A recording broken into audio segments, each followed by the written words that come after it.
Lokot ingin meraih dari jumlah hanya 4.500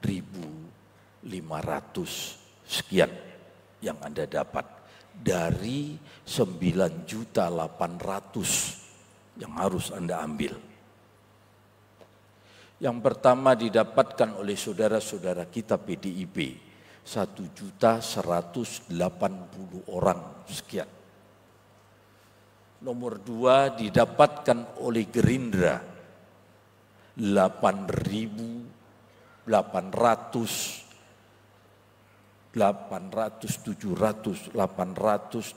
sekian. Yang ketiga didapatkan oleh Golkar 822.000 sekian.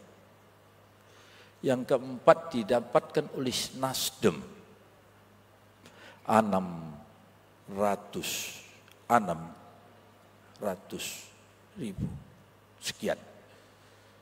Yang kelima didapatkan oleh PKS dengan 11 kursi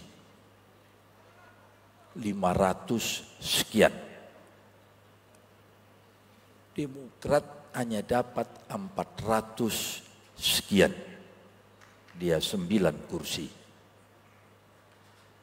Jadi 19 kursi PDIP, 15 kursi Gerindra, 15 kursi Golkar, 12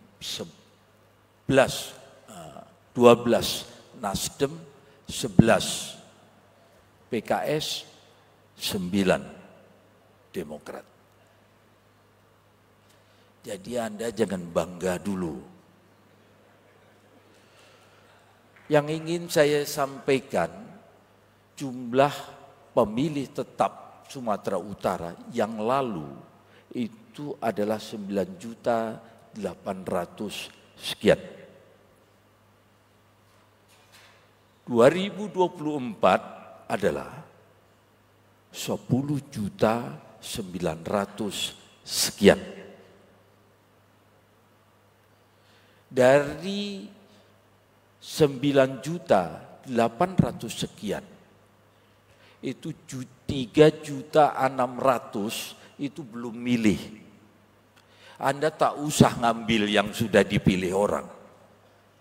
Ambil saja 3.900.000, Anda ambil 900 saja. Ditambah 400 tadi itu, Anda sudah 20 kursi.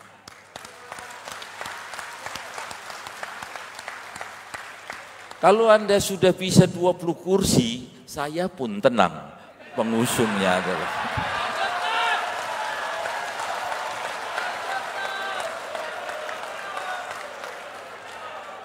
Nah, bukan itu. Bukan. Ini hitungannya matematik ini.